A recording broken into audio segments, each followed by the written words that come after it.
Bonfire Night is my first ever autumn experience and will always be celebrated in more years to come. I've always loved fireworks. Police officers were patrolling the area for safety purposes.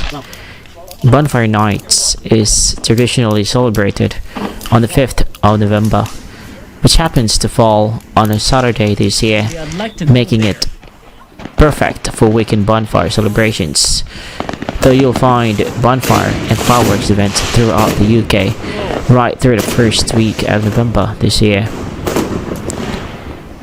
Being here to witness for the first time ever, I've given a chance to have a great glance of the fireworks and bonfire night events in the country. It started at 6 p.m. and that never stopped up to midnight.